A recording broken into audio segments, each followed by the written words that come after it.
ang mga kwento ng pag-ibig, kwento ng buhay, at kwento ng pag-asa dito sa Barangay Love Stories. Love Stories. Mayroong tinatawag na pantay na pagtingin. Ibig sabihin ay pare-pareho ang trato sa lahat. Pero meron namang tinatawag na bantay na pagtingin. Nang ibig namang sabihin ay nakasentro sa isang bagay o tao ang atensyon. Ikaw kabarangay, ilang tao na ang nagkaroon ka ng bantay na pagtingin.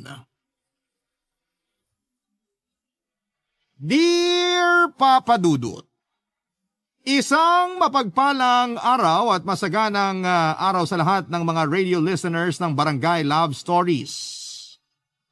Gusto ko lang pong sabihin na ang taray ng Barangay LS 97.1 dahil sa pagiging undisputed overall number 1 radio station, nakaka-proud po talaga na isa akong solid kabarangay mula ulo hanggang paa. Nga po pala, ganito palang kaaga ay hihingi na po ako ng dispensa. Na sana'y mapagpasensyahan mo itong sulat ko kung may mga kaartehang salita na napasama rito. Noong nakaraang taon nangyari ang bahaging ito ng buhay ko, Papa Dudut. Pero bago ko ituloy ang kwento ko, first, let me introduce myself. My name is Desiree, a proud member of the LGBTQ community for 52 years now. That's right, Papa Dudut. Not left. Charot. 56 na po kasi ako ngayon. Ibig pong sabihin ay 4 years old. Palamang ako ay alam ko na kung sino ako at ano ang kasarian ko. Sa pagtakbo ng kwento ay mailalahad din ang katotohanan sa likod ng aking pangalan. Sa ngayon po ay tawagin niyo na muna ako sa pangalang nakasanayan. First year high school ako noon, nung tawagin ako ng isa sa mga kaklase kong Becky na Desiree. Unang dinig ko pa lamang sa itinawag niyang pangalan sa akin ay parang lumiwanag na ang paligid ko. Dama ko na bagay sa akin ang pangalang Desiree. Kaya mula noon ay gamit ko na ito. Nakatapos po ako ng high school pero hindi na nakapagkolehiyo dahil sa kakulangan ng pera. Noong una ay kung ano-anong trabaho ang pinasok ko hanggang sa nakilala ko po sina Ma'am Lana at Sir Mel. Napakabait na mag-asawa. Kinuha nila akong katulong nila sa pag-aayos ng bahay hanggang sa na-promote akong mayordoma. Pero ako lang po ang nagbigay ng pangalan sa posisyon ko. Sa totoo po ay ako ang caretaker ng buong bahay nila. Palagi po kasi silang umaalis papunta ng ibang bansa, kaya madalas ay ako ang nagbabantay ng bahay kasama ang ilang mga kasambahay.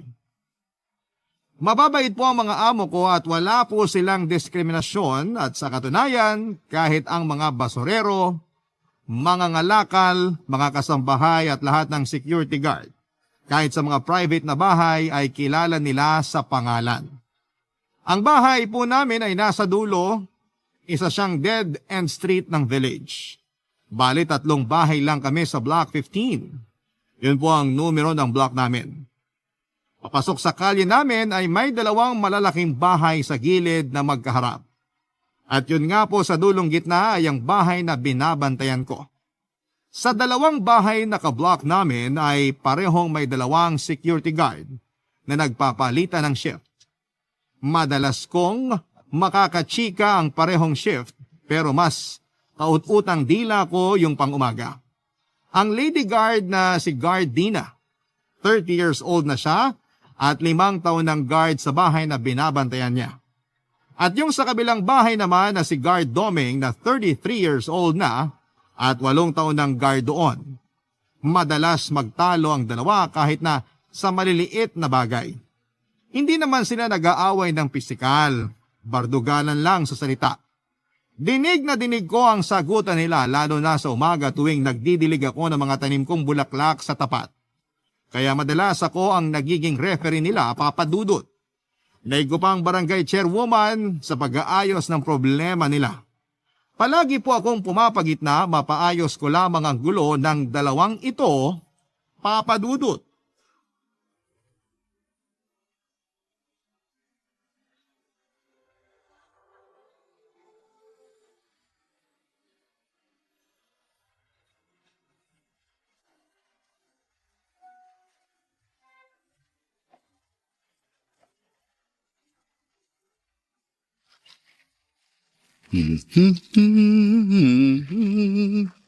Ayan, nakita nyo na ang pagkakapareho natin. Pare-pareho na tayong magaganda. Kaya mas lumago pa kayo ha, at nandito ang inyong Mi para alagaan kayo at diligan. Hindi ako bulaklak, pero para akong bulaklak. Hindi kayo tao, pero para kayong ako. Ano na naman to? Malay ko, lugar mo yan, di ba? Anay, may away na naman? Alisin mo to. Bakit ako? Nakita mo may kali sa pagitan natin. Kaya malayo na sa pwesto ko yan. Hello, ano na naman ang problema? Yang doming na yan eh. Nananahimik ako tapos ako'y tuturo mo? Oh, yun naman pala eh. Nananahimik siya. Alam namang sarili ko ang ituro ko. Bakit hindi? Nananahimik nga ako dito. Oh, for the second time, nananahimik daw siya. Huwag kang magpapaniwala sa sinungaling na yan. Ako pa talaga ang sinungaling. Sino kaya gumagawa ng kwento? Gumagawa ka ng kwento, Dina? Balak mo ba maglathala ng libro? Ewan ko dyan sa sinungaling na yan kung ano-anong sinasabi. Sino ba ang madaldal? Nananahimik nga ako. Oh, pangatlong beses niya nang sinasabi. Nananahimik siya. Konti na lang patatahimikin ko na talaga yan. Oh, nadinig mo ha? Pinagbabantaan ako. Gusto niya ako ipatumba. Oo nga, Dina. Masamang magbanta. Anong ipatumba? Ititape ko lang yung bunganga mo para manahimik ka. Mas kailangan mo yata. Sandali. Wala na namang mangyayari kung magpapataasan na naman kayo. Simulan natin sa umpisa. May basura sa tapat namin. At ako daw ang naglagay. Bakit niya naman ilalagay yun? Kasi nga masama ang ugali niya. Sino mas masama ugali? Yung pinagbibintangan o yung nagbibintang ng walang pruweba? Correct. Ano wala? Ayan nga oh. Nakita mo ba nga ako naglagay? Oo nga. Hindi. O, kita mo? Hindi mo naman pala nakita eh. Desiree, kung nakita ko, sa palagay mo ba ilalagay pa niya yan dyan? Siyempre hindi na kasi aawayin ko na siya agad-agad. May point ka. Ayan o, may CCTV kayo. Bakit hindi mo muna i-preview? Ay, oo nga. Si Ryan, Sira! huwag ka maingay. Sige, pagsigawan mo pa sa mga magnanakaw. Maglalagay kayo ng CCTV tapos sira. Mabuti nga kami meron kahit sira, kayo wala. Sigurado ka? Bakit? Meron ba kayong CCTV? Meron! Nasaan? Maniwala ka dyan. Ayun, nakikita nyo ba yung itim na yon na parang ilaw? CCTV yon. Talaga? O kung may CCTV pala kayo, bakit hindi mo ba ipakita para malaman natin kung inilagay mo talaga yung basura sa tapat namin? Noong nagsimula ka na magbunga nga, sinilip ko na at alam ko na kung sino naglagay. Sino? Wala! Wala? Sinaulo ka pala eh. Ayan nga eh. Tapos sasabihin mo wala. Walang naglagay pero may nakahulog. Yung karelyebo mo, gamit niya yan. Kaya kung ako sa'yo, pulutin mo na bago pa makuha ng iba. Nakakaloka? Hindi basura yan? Hindi! Sira ka pala talaga eh. Bakit hindi mo agad sinabi? Paano ko sasabihin? Nagbunga nga ka na kagad dyan. O ayan, nasolve na ang misteryo. So bati na kayo. Kadiri. Wow! Parang ang ganda mo ah! Sa totoo lang, maganda naman talaga si Gardina. At gwapo ka din naman, Gardomeng. Anong ibig sabihin nun? Baka alis na nga dito. Papa Dudut, ganun pala ang ginawa ko. Siyempre, wala akong kinakampihan pero pareho ko silang sinang-ayunan. Patas ako sa kanilang dalawa, pag nagsisimula na ang bangayan ay pipilitin kong huminahon sila. Pero kapag tumaas na ang tensyon ay saka ko sinisimula na tuksuhin sila sa isa't isa. At mabilis pa sa 4:00 ay tumitigil sila. Sa totoo lang, maski ako ay nagtataka sa away nung dalawa. Parang ang dating sa akin ay magkakilala na sila nung unang buhay nila. Tapos ay magkaaway na sila noon pa. Feeling ko lang naman po yun, Papa Dudut, kasi kasimple-simpleng bagay na madadaan naman sa tanungan sinisimula na kaagad sa galit. Yung mga karelyebo nila sa gabi ay maayos naman. May mga pagkakataon na naglalabas kami ng mesa na ipopwesto namin sa gitna ng kalsada na tapat na mga bahay na binabantayan namin tapos ay nagkakape kami. Magkwekwentuhan hanggang sa antukin ako. Take note, Papa Dudut. Nagkape kami pero inaantok ako. Pero ang point ko lang ay napaka-harmonious ng samahan ng night shift na guards na sina Ferdy at Ana. Bale, babae rin po ang karelyebo ni Dina, si Ana. Mas gusto kasi ng mga amo nila na babae ang bantay nila, mas kampante raw sila. Mabalik naman tayo papadudot sa kung gaano ka-harmonious ang turingan ni na Ferdy at Ana. Sa mga pagkakataon na magbabanyo ang isa sa kanila ay binibigyan nila ng pabor ang isa't isa. Nagbabantayan sila ng pwesto. Nakabantay ang isa habang nagbabanyo yung isa, ganon ang gabi sa block namin. Pero iba na ang usapan kapag umaga. Kaya naisip ko na bakit hindi ko gawin yon sa umaga. Maglabas ako sa gitna ng mesa at imbes na magkape ay kakain kami, Papa Dudut.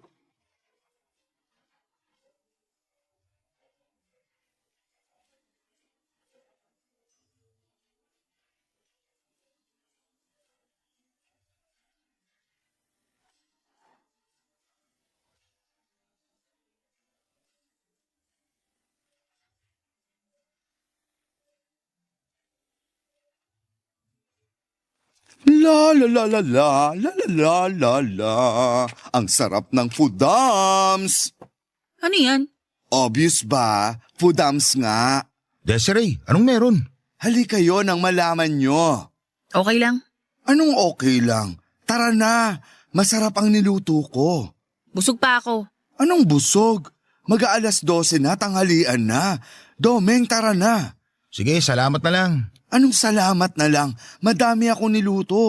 Oo nga pero okay lang ako. Ano to? Ako lang ang kakain ng hinanda ko. Birthday ko tapos ayaw niyo akong samahan. Birthday mo ba? Happy birthday! Hindi lang pagbati ang kailangan ko. Kasalo. Wala kasi magbabantay dito Paanong wala? Pag kumakain naman kayo, iniiwan niyo yung poste niyo. Isinasara at kumakain kayo. Pero sa loob naman ako kumakain. Anong diferensya kung nasa loob o nasa labas? Ang importante, kita nyo pa rin at hindi iniiwan ang mga binabantayan nyo. Isasara nyo naman ang mga pinto Mahirap na kasi. Sige, kung ganyan ang gusto nyo, bahala kayo. Kung ito na ang huling birthday ko, babaunin ko ang sakit ng nararamdaman ko ngayon. Uy, huwag ka namang magsalita ng ganyan, Desiree. Bakit ayaw nyong lumabas? Bakit ayaw nyo akong saluhan? Dahil ba ayaw nyong umalis dyan? O ayaw nyong maglapit? Isa yun sa dahilan. Baka naman pwedeng kalimutan nyo na muna ang alitan. Birthday ko naman Lalamig na to mga niluto ko. Pero kung ayaw nyo, hayaan nyo na lang ako mamatay. Uy, ano ba naman? Lalabas na ako. Sandali, sasara ko lang yung gate. Ayan, buo na ang birthday ko. Maupo kayo. Sakto to, magpalit kayo ng pwesto para ikaw, Dina, nakaharap sa bahay na binabantayan mo. At ikaw, Domeng, nakaharap naman sa inyo. O dissolve. Ang dami naman ito. Marami talaga akong niluto. Kasi syempre, pinakain ko ang mga kasama ko sa bahay. Nagpadala na rin ako sa mga kasambahay sa inyo. Yun ba yung bitbit ni Kokoy kanina? Sana doon na lang pala ako sumalo sa kanila. Sakto lang sa kanila yon. Kaya nga dito kayo kakain Kung hindi mo naman mamasamain, ilang taon ka na? Kumbaga sa bingo, ang edad ko ay 2 buntis. Hindi ko makuha. Ngayong araw na to ay pinagdiriwang ko ang numero 2 buntis, ang aking 55th birthday. 55 ka na? Hindi halata, di ba? Ay teka, siguro naman ay aaminin mo na sa amin ang tunay mong pangalan. Kailangan ba? Oo no, ikaw nga alam mong Baldivina ang tunay kong pangalan. Alam mo din na Dominico ang tunay kong pangalan. O siya, 3 lang naman tayo Hindi naman nalalayo sa Desiree ang tunay kong pangalan. Disero? Ang bantot ha? Darius. Hindi no? Ano? Diosdado. Ang layo. Anong ang layo? Diosdado alias Desiree. Sige na nga, birthday mo naman Very good. Kailan mo naman nalaman na ganyan ka? Na Becky, bakit hindi mo masabi? Oh well, ever since the world began, sa sinapupunan pa lang ata ng nanay ko, pag sinasabi nila na sumisipa ako, hindi nila alam, bewang ko yun. Paano ka nag-out sa magulang mo? Well, binalot ko muna ng kuko ng sarili ko. Tapos, bigla akong lumabas at sinabing, Charot! Pero puwera biro, ang hirap. Si nanay, alam ko na alam niya, kahit hindi ko pa sinasabi. Kaya madali na lang nung aminin ko sa kanya. Pero kay tatay ako nahihirapan. Anong ginawa mo? Una sabi ko, magpapatato ako. Tapos sabi ni tatay, ayaw niya daw sana. Kaso kung gusto ko, wala raw siyang magagawa. Tinanong ako ni tatay kung ano raw ba ang gusto kong tato. Agila daw ba? Lawin? Ahas? Anong sabi mo? Sabi ko, Tay, magpapatato ako ng kilay. Papa Dudut, sa unang pagkakataon ay napagkasundo ko ang dalawa para silang mga talk show host at ako ang guest. Ang dami nilang tanong at syempre sinagot ko ng bonggang-bongga. Totoo ang mga sinagot ko pero hinahaluan ko ng joke para magaan naman ang usapan. Sa lakas at dami ng tawanan namin ay ramdam na ramdam ko na napakagaan ng kwentuhan. Walang tensyon at lalong walang girian. Matatawag kong success ang mission ko at successful ang masayang birthday celebration ko. Wala na akong pamilya, Papa Dudut, kaya lahat ng napaligid ko ay tinuturing kong kamag-anak. Kaya ayaw ko nang nagkakaalitan sila. Kahit ang mga kasama ko sa bahay, pag nalalaman ko na may tampuhan ay syokbo agad si Mama Desiree para ayusin ang kanilang mga warla. Nakakalungkot nga lang din. At wala sila Mama at Sir at nasa Amerika pa sila ng mga panahong yon. Pero nagpadala sila ng pera para nga raw maghanda ako. Siyempre gora agad ako sa palengke. Napakabait talaga nila Mama at Sir. Bukod sa ingranding handa na pinaghirapan kong lutuin, sulit ang pagod ko dahil masaya ang lahat. Nagluto pa ako ng ginataang halo-halo para mas happy ang everybody. Siyempre nagtira ako para sa 2 night shift ng guards at masaya rin kaming kumain ng hapunan. Pero ang highlight talaga ng birthday ko ay yung pagkakasundo ni Dina at Domeng. Natulog ako ng masaya at nagising ng masaya. Siyempre sa umaga ay chika ko kaagad ang mga nagagandahan kong bulaklak.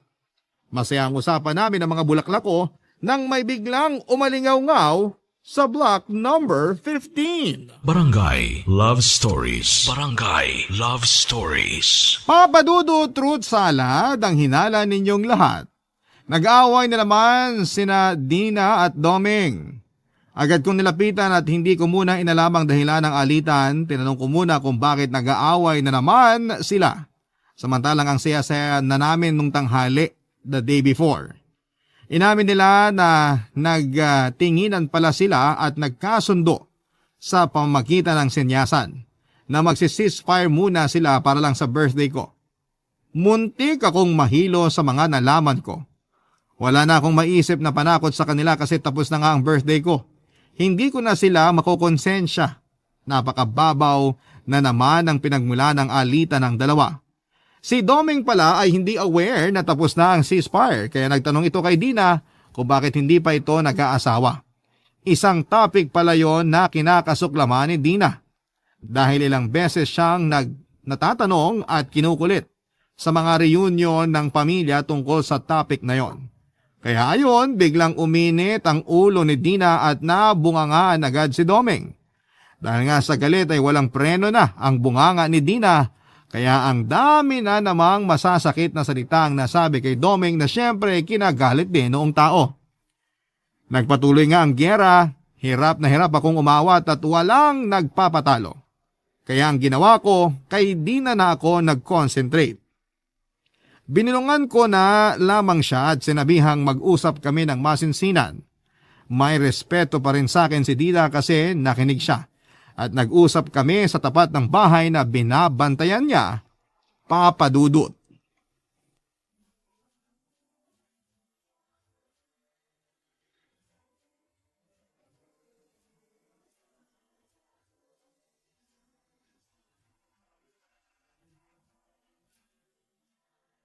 Dina, ano ka ba? Napakabastos naman talaga ng pasikat na yun eh.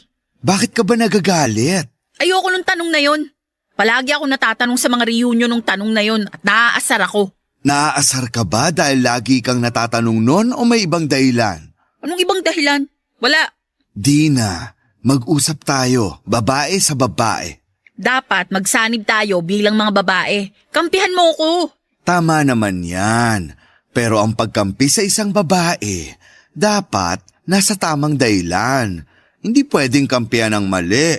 Wala akong mali. Hindi ko sinasabing mali ka. Pero kailangan ko munang malaman kung ano ang dahilan. Saka ako magdedesisyon kung tama nga na magkampihan tayo. Huwag na lang. Kalimutan na lang natin. Hindi pwedeng ganyan. Kaya siguro ang bigat-bigat ng loob mo kasi may itinatago ka na ayaw mong pakawalan. Wala. Dina, yes, birthday ko kahapon. Pero hindi ako pinanganak kahapon. Kalimutan na lang natin. Iba pa ba ako sa'yo? Hindi. Oh, bakit parang wala kang tiwala sa akin? Hindi naman sa ganun. Isipin mo magkapatid tayo. Teka, masyadong malayo ang agwat ng edad natin. Isipin mo na lang mag-ina tayo. O ngayon, sabihin mo sa akin ang lahat bilang nanay mo. Nahihiya ako. Sa akin talaga? Di na ako to. Desiree, Nakikinig ako. may naging boyfriend ako noon. Kaso nagkahiwalay kami. Yun lang, dinamdam mo na. Natural lang naman ang hindi nagkatuluyan. Nabuntis niya ako. Yun lang. Ay teka, nasan ang anak nyo? Nawala din siya. Nakunan ako nun. Yun ang naging dahilan kaya niya ako hiniwalayan. Dahil nakunan ka. Kasalanan ko daw kung bakit nawala ang anak namin. Huwag mong sisihin ang sarili mo. Kilala kita. Alam kong iingatan mo ang anak mo. Kaso hindi siya ganun mag-isip. Kung ano-anong ibinintang niya sa akin, sobra-sobra yung paninisi niya sa akin. Sorry, pero wala kang kasalanan. Kaya huwag mo din sisihin ang sarili mo. Kapag naaalala ko, naiisip ko na kasalanan ko nga yata. Pabaya nga yata ako. Ginawa mo ba? Nagpabaya ka ba? Di ko alam. Pwes hindi.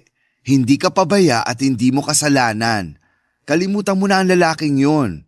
Hindi ko nga alam kung bakit ganun ang nararamdaman ko. Sa tuwing maiisip ko siya, sinisisi ko ang sarili ko. At kasabay nun, nagagalit ako sa kanya kaya nagagalit din ako sa mga lalaki. Sa lahat ng lalaki? Oo. Buti pala talaga babae ako. Anyway, hindi lahat ng lalaki gaya nung lalaking yun. Tanggalin mo na siya sa isip mo. Hindi ko magawa eh. Bakit? Kahawig ni Doming yung sinasabi ko. So, bukod tanging kay Doming ka lang galit. Hindi. Basta na lang pumapasok ang galit ko kapag may nakita ako na halos pareho niya. Ugali, pagsasalita, itsura, pagkilos at kung ano-ano pa. Baka naman psychological lang. Ayan, turo sa akin yan ni Sir. Baka daw nasa isip ko lang na akala ko totoo.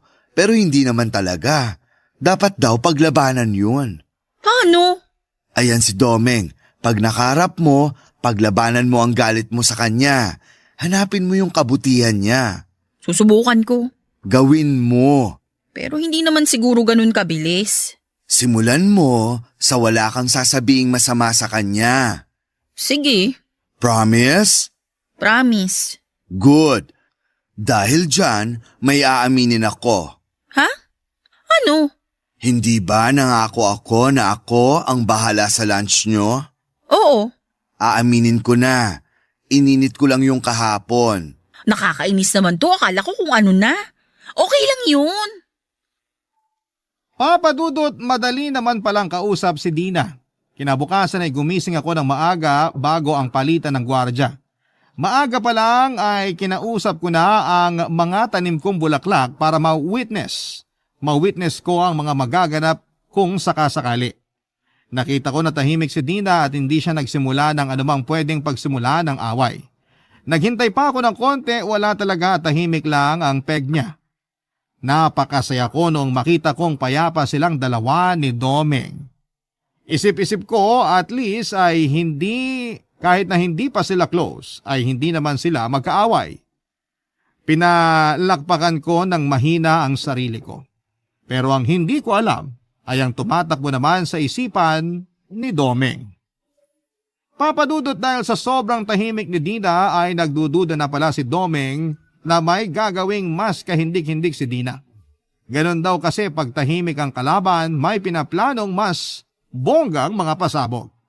Kaya sa gitna ng mga ngiti ko ay bigla kong nadinig si Domeng na sinabihan si Dina na hindi raw siya maluloko. Radar daw kasi agad ni Domeng na may maitim na balak si Dina sa kanya. Una ay hindi po pumapatol si Dina pero kita mo ang unti-unti niyang pamumula hanggang sa sumabog na nga siya. Ayon, gera di patani na naman ang dalawa. Maloka-loka ako sa kinakatayuan ko. Pati yata mga bulaklak na meron ako ay nagsakitan din ng ulo. Natural po ay change character na naman ako bilang referee. Inawat ko na naman ang dalawa. Ang hirap nilang awatin. Pero sa pagkakataon na yon ay si Domeng naman ang kinausap ko sa pwesto niya. Si Domeng naman ang kailangan kong makausap ng masinsinan, Papa Dudut.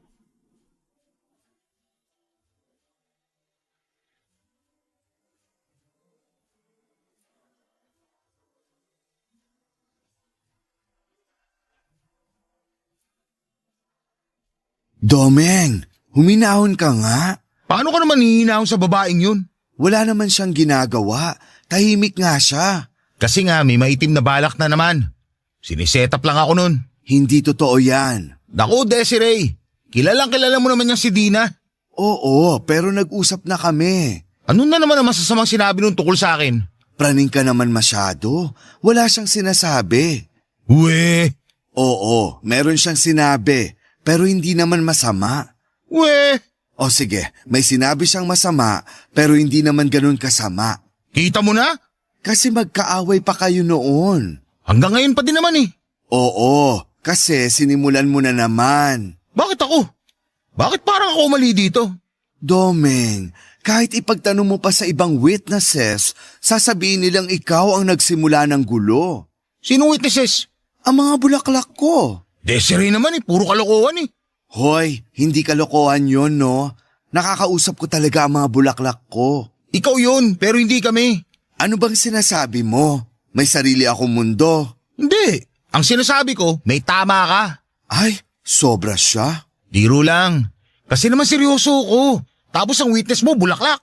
O siya, kung ayaw mong maniwala sa mga bulaklak ko, nakita ko pa din ang lahat. At sa pagkakataon na ito, kahit walang ginagawa si Dina, ikaw ang nagsimula ng gulo.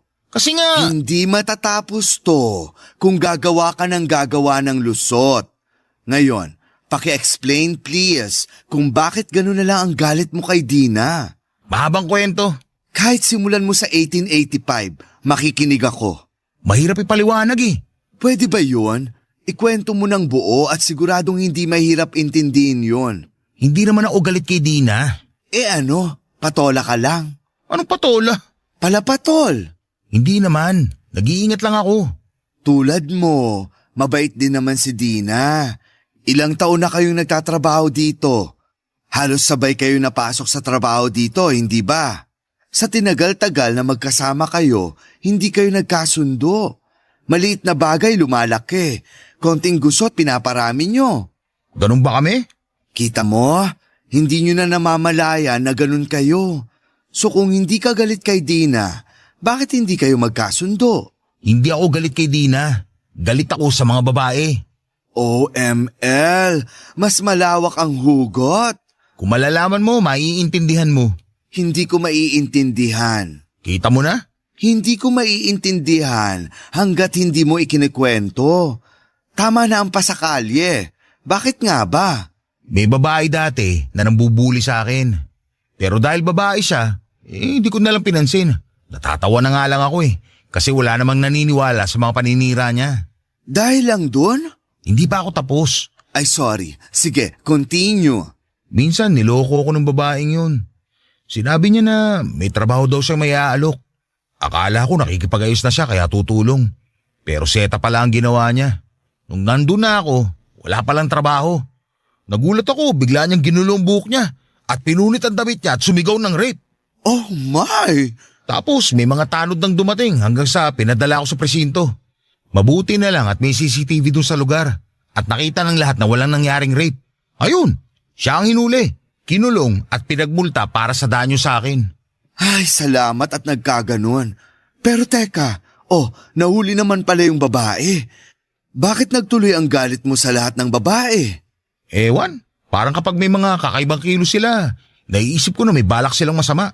Domeng, hindi lahat ng babae ganun. Pakawalan mo na yung bit-bit mong yan para gumaan na ang loob mo. Simulan mo sa pakikipag-ayos kay Dina. Hindi pa siguro ngayon. Kukuha na lang ako ng tamang pagkakataon. Salamat, Desiree. Ano ba? Pamilya na tayo dito.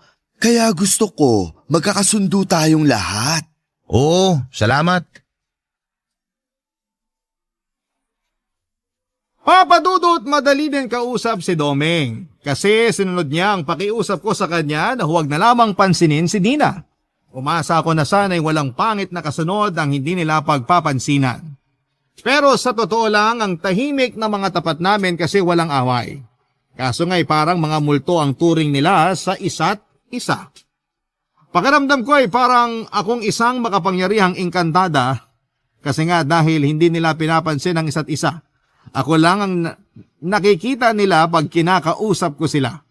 Pero para sa akin, mas maayos na talaga ang ganon. Paminsan-minsan ay sinusumbong ako ng pagkapilya ko kaya tinutokso ko sila na bagay silang dalawa na maging magjowa. Bakit po hindi, di ba? Dalaga itong si Dina at binata naman itong si Domeng. At tuwing tinititigan ko sila ay para sa mga mata ko ay bagay talaga silang dalawa. Hindi ko alam kung anong dahilan pero yon ang tingin ko. Kapag tinutokso ko sila ay hindi sila nagkikibuan pero nakikita ko ang mga tagong ngiti sa mga labi nila. Para bang may konting kilig silang nararamdaman. Dahil sa mga naobserbahan ko ay nabuo ang isang napakagandang ideya. Papa Dudut. Kaya naman nakapag-decide ako ng mga oras na yon na subukang maging matchmaker at ipares ko sila sa isa't isa. Yung hindi na biru-biruan, Papa Dudut. Yung magiging seryoso na ang pagmamatch ko sa dalawang dating magkaaway. Barangay Love Stories. Barangay Love Stories. Papa Dudut, kahit busy ako ay talagang nag-extra effort ako para maging malinis ang aking pinaplano. Unang plano ko ay ang mapagaan ng damdamin nila sa isa't isa. Kaya bumibili ako ng bulaklak at pasimpleng ibinibigay kay Dina. Sinabi ko na pinabibigay yon ni Domeng, hindi siya nagagalit pero hindi rin nagsasalita. Tinatanggap niya lamang. Ganon din kay Domeng, minsan ay bibili ako ng kape para ibigay sa kanya na kunwari ipinabibigay ni Dina. Ganon din, tinatanggap niya pero walang sinasabi. Ang ikalawang plano ko ay ang kuntsabahin ng mga night shift na gwardya. Para isang gabi ay mapigilan nila sandali sina Dina at Domeng na wag agad umalis sa binabantayang mga bahay.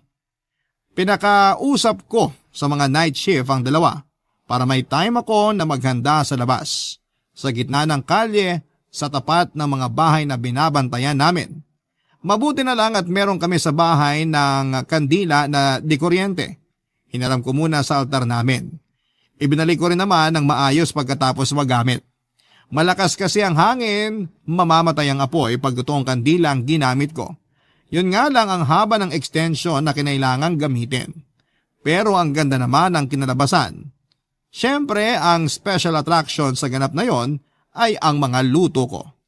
Nung i-chat ko ang mga night shift guard na handa na ang lahat ay sa kanila tinapos ang kunwaring pakikipagkwentuhan para lumabas na ng bahay sina Dina at Domeng. Papa Dudut, ang galing ng timing kasi sabay na sabay silang lumabas ng bahay. Siyempre na-shock sila. Bukod sa nagliwanag ang ganda ko ay na-shock sila sa mesa sa gitna ng block namin. Saka ko sila tinawag. Nahiya na siguro ang dalawa kaya lumapit na lamang at kumain. Kailangan nilang kumain kasi pinaghirapan ko yon at isa pa ay ako din ang nagsiserve. Para akong waitress ng sosyal na restaurant. Kasi naman ang ganda ng setup, may pa-candlelight pa. Ng mga oras na yon, Papa Dudut.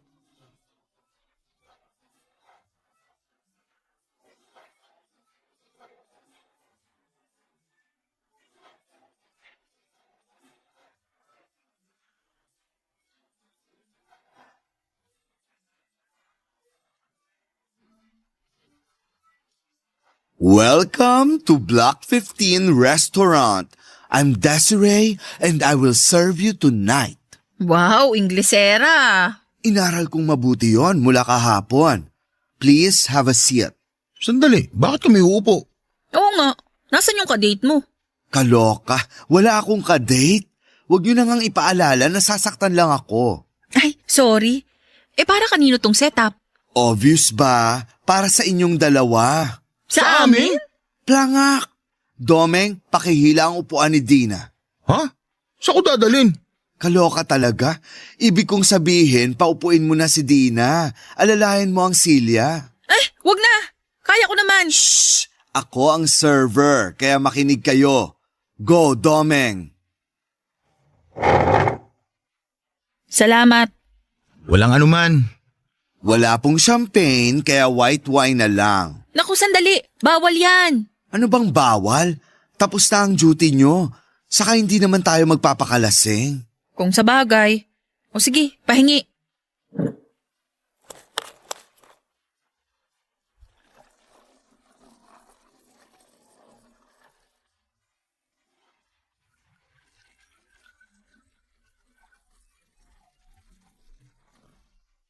Salamat. Eto po ang dinner nyo. Doon lang po ako sa gilid. Tawagin nyo lang po ako pag may kailangan. Salamat. Ang ganda naman itong ginawa ni Desiree. Ngayon lang ako nakaranas ng ganito. Ako din eh. Salamat ha. Naku, wala akong alam dito. Si Desiree lang ang may gawa nito lahat. Ganun ba? Akala ko nga din may alam ka dito eh. Oh, wala akong ibang ibig sabihin ha. Akala ko lang naman. Okay lang. Pareho lang naman tayo ng akala. Kain na tayo. Gutom na ako eh.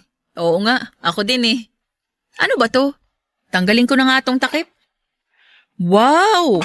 May soup, may liempo, may gulay. Baka makailang rice ako ah. Ako din. Woo! Kabuhag! Si Desiree pumapalakpak pa. Oo nga eh, baka may kalapate. Salamat pala ha.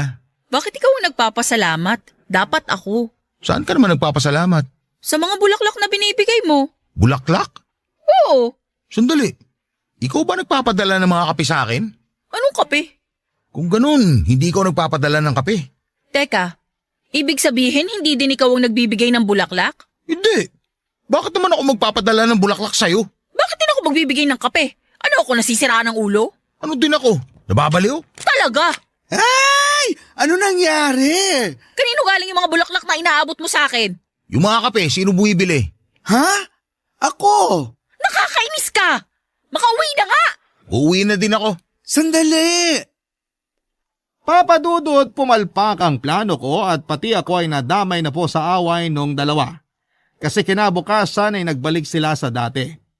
Yung talagang dati na konting kibot, may nasasabi sila sa isa't isa. Siyempre, ang sitahan nila ay sa away lagi napupunta. Kaso tuwing referee mode na sana ako para umawat, palapit pa lamang ako, ay sinasabihan na nila akong huwag makialam sa away nila. Napapahiya ako sa sarili ko tuwing nangyayari yon. Umuwi na lamang ako sa bahay pagkatapos nila akong itaboy. Isang umaga nag-away na naman ang dalawa. As usual, itinaboy na naman nila ako at pag-uwi ko sa bahay, pakaramdam ko ay wala akong makausap.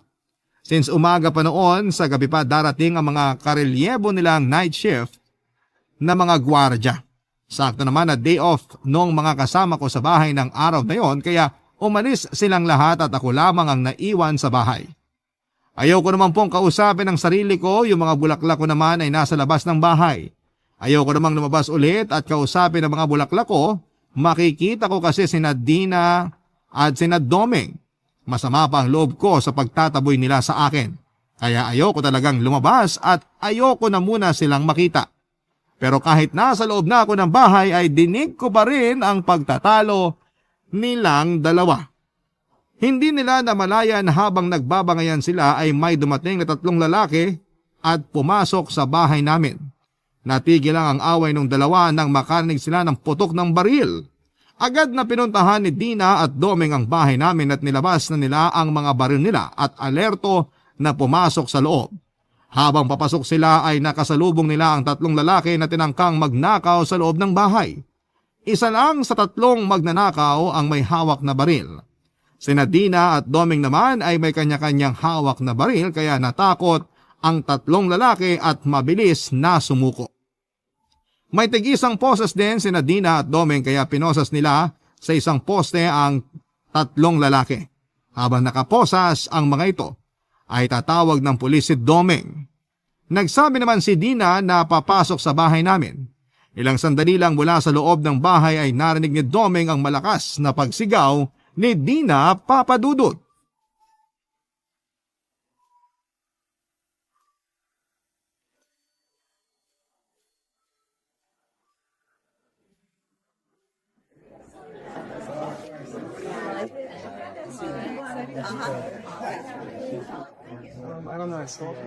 Uy, Dina. Handa ka na ba? Oo, Ngayon ko lang uli nakitang ganyang kaliwanag ang bahay nila, Desiree. oo nga. Nung huling beses na maliwanag ang bahay na yan, nung Pasko, sa dami ng palamuti. Liwanag na masaya. Pero ngayon, iba na.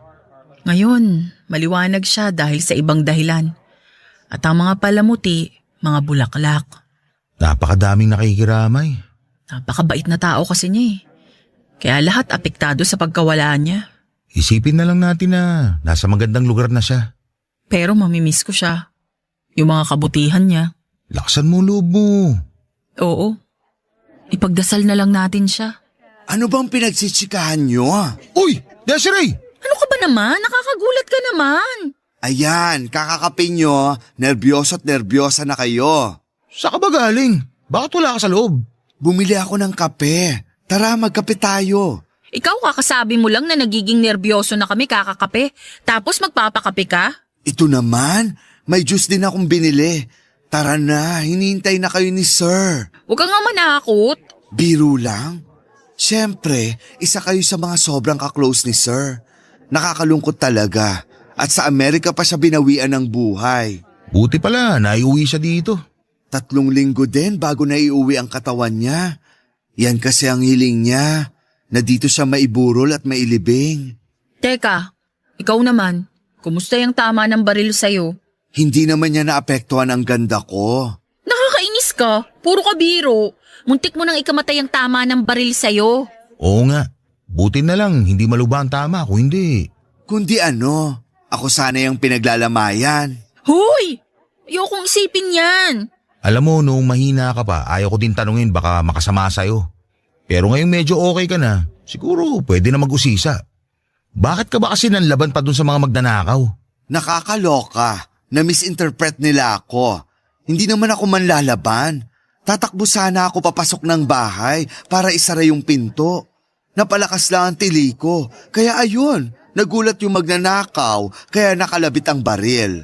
Ibig mong sabihin, nagulat lang sa'yo yung magnanakaw? Mismo, kaya nga naawa rin ako. Pero nagtangka pa rin silang magnakaw, kaya kailangan pa rin nilang maparusahan. Oo no, bunti ka na nga. Ano? Alam mo pa Juliet yan? Wait ako machuchugi basta-basta. Masamang damo akyes. Tigilan nyo na nga yung ganyang usapan? Pero ito, walang biro. Masaya ako. Grabe ka, namatay na si Sir, masaya ka pa. Luka-luka, hindi dahil doon. Eh anong dahilan? Ayan! Alin? Ayan! Ano nga? Ginit ulo, high blood. Ang sinasabi ko, kayong dalawa. Napakasaya ko at okay na kayo.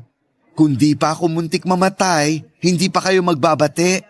Kaya may silbi din yung pagkakabaril sa akin. Hoy, huwag ka nga magbiro ng ganyan. Muntik mo nang ikamatayan. O siya, basta yung pangako nyo sa akin ha, na hindi na kayo mag-aaway uli.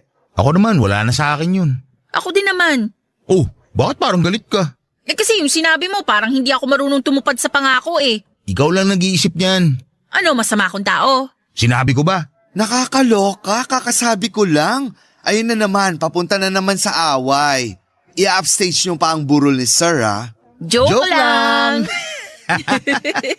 Sinusubukan ka lang namin. Nakakaloka kayo.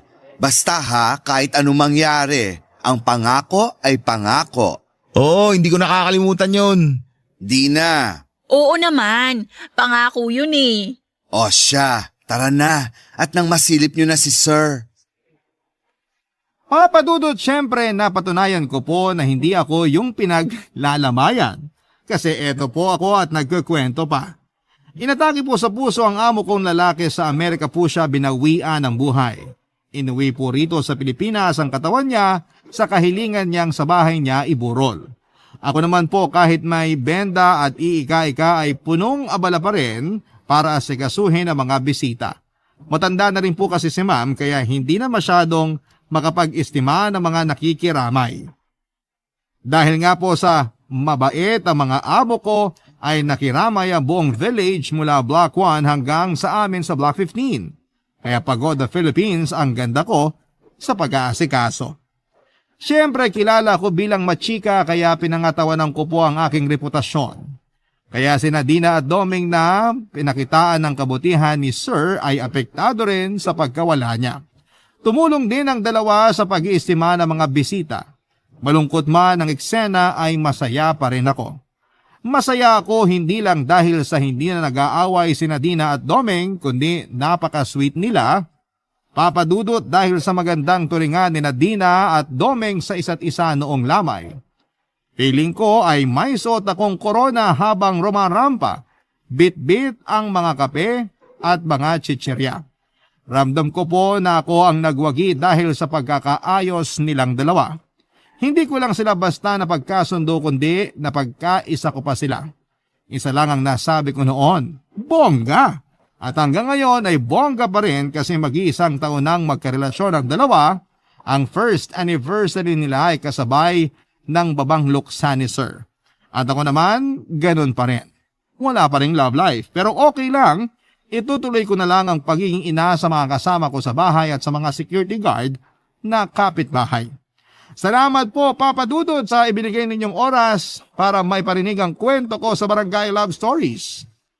Kayo talaga ang official number 1 ng inyong forever, kapuso at kabarangay, Desiree. Nagustuhan ng iyong napakinggan? Ituloy yan via live stream sa www.gmanetwork.com/radio. Barangay LS 97.1 Forever.